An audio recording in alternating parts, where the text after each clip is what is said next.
You're listening to the Small Business Talk podcast with Cathy Smith, episode 90.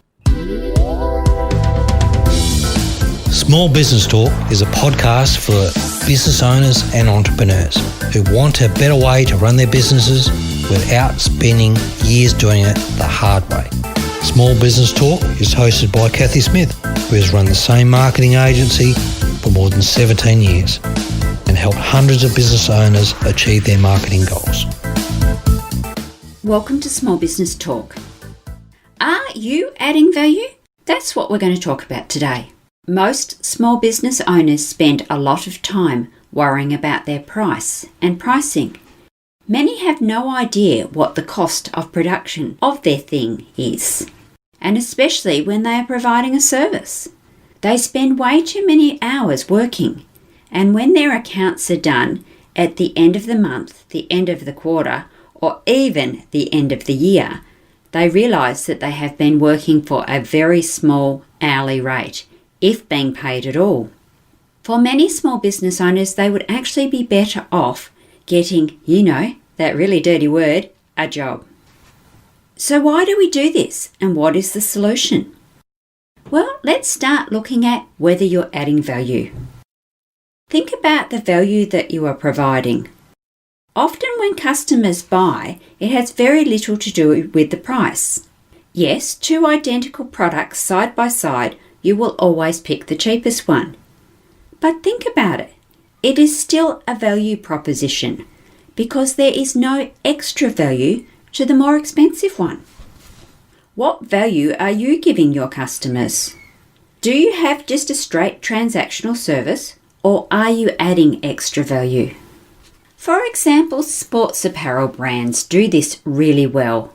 You can buy a similar style of, a sports top at your local department store for often a quarter of the price. However, most people won't.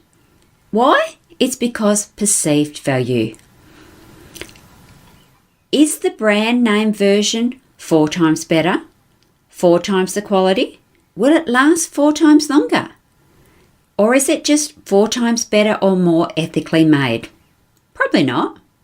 Most often, if you are really fashion conscious, the new season stock will be out before you've even worn out the current version. Most people buying sports apparel will just go to their favourite outlet and buy the garments on offer without a second thought about the price. It's about branding. It's the style and it's the value that they feel that they are receiving. Yes, the cheaper no-name version will probably do the same job. However, it will not make you feel the same. Customers remember how your brand, product, service makes them feel long after the price is forgotten. Long-time listeners of Small Business Talk will know that I'm a tea snob. I love fine tea. I have a teapot that I brew loose leaf Earl Grey tea in every time I have a cup of tea at work or at home. For my tea, I buy premium quality T2 Earl Grey tea, and when available, organic Earl Grey tea. And it's always loose leaf. Yes, I pay a premium price for that, but I love it. It gives me a little smile every time I open the tin. Yes, it comes in a tin, not a jar. And then I get my teaspoon and I put the leaves into my teapot. Earl Grey is a black tea, but it's infused with bergamot, so the fragrances waft up too. Yes, I could buy plain black tea leaves, or heaven help us, tea bags. Yes, I did say I was a tea snob. However, I choose not to, because the value I receive from my lovely cup of tea every time is more than worth it. How do you make your products different? A question I ask my consulting clients: why should I buy from you? What makes your product different? No matter what you are selling, with very few exceptions, your customers have many other people that they can buy from. What is your point of difference? What makes yours the ultimate choice for your ideal customer? Pause on that for a second and think about it. Trust. We buy from people we know, like and trust. Yes, this is really overdone, but